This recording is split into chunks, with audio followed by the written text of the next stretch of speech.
Hello and happy new year. Welcome to my YouTube channel. So I want to use this opportunity to thank everybody that supported my YouTube channel in every little way possible. The likes, the shares, the subscriptions, all of them.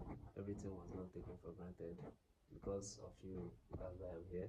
So this is my first video for the year, and I'm using this video first as a gratitude video to thank everybody that have supported my small YouTube channel. Okay, so in this video I'm going to be telling you four things that I'm going to be doing different in this year as a tailor 2026. All right, so these are the things that I feel that affected me the most in 2025 and probably affects other tailors, and I want you to hear them as a tailor also and check if you want to do this with me, you understand, and I'm going to be very sure that it will also change your life and your business for the good, you understand. So first of all, number one, I'm going to be very selective with the kind of work I do.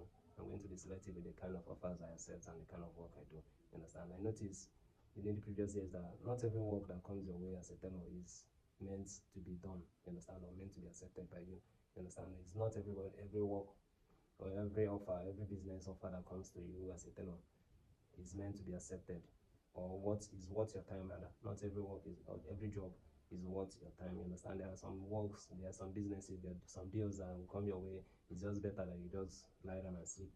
It's better that you just take that time that you have used to do that work, just use it and sleep. It's way better. Like, if you compare the stress of doing that job and the outcome or the income that is going to come after doing the job, you will find out that it's just better to use your time and do some of that thing, you understand. So that's number one. I'm going to be selective with the kind of business or the kind of deals I take in the year 2026 as a tailor.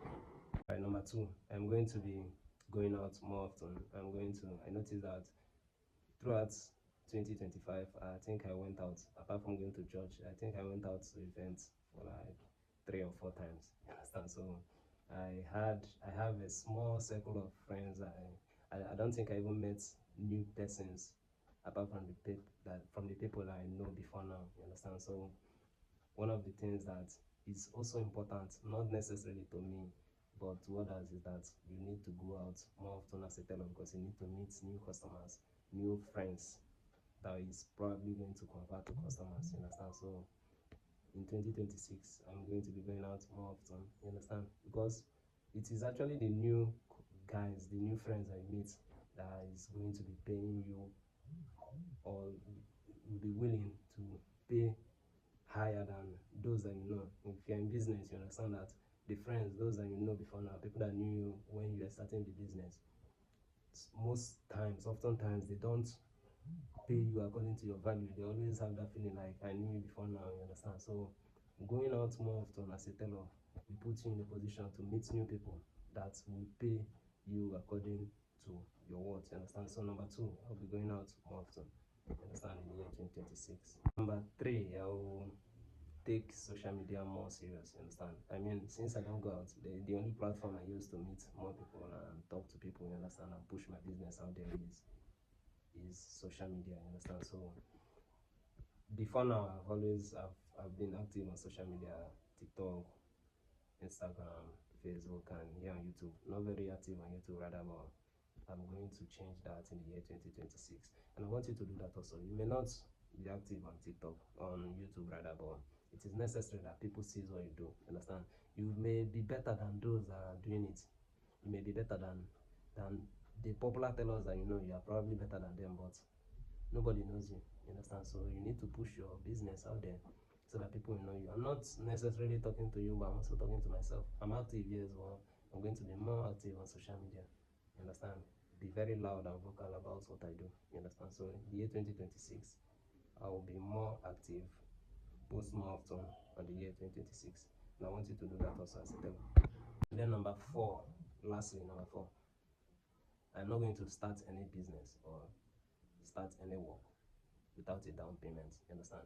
I'm not going to touch any outfits. I'm not going to start at all if I've not gotten a down payment, you understand. You need to understand that most people just drop the clothes, and sometimes the money you are charging to make that clothes is probably higher than the material or the money they spent in buying the fabric, you understand. So if they are not dropping any down payment, it is going to be hard for them. It is going to look hard for them to come and give you that money. You understand? So every job, at the end, you finish the job and they abandon it for you, and you understand, you're not begging them, come and carry your clothes. I can count a couple number of clothes that is left in my office, you understand? But although I usually collect down payment, but now I'm making it 50-50, you understand? 50% of the actual price is going to be paid before I start the work, you understand? So any price that is going to be 50% of it is going to be paid first before I start the business or before I start the work, you understand? So I'd like you to try that. Try that, you understand? So that most people, when they remember that they have already given you their fabric and they have paid 50% of the actual money, then they'll have more reason to come and take it. And if you're the one buying the material and the fabric also, like let's say you're charging for both the material, the fabric, the material and your workmanship, everything, you're charging for everything, and they are paying 50% of the money, or probably 70% sell, because if you're the one buying the fabric and all that, then they have to pay more than 50%.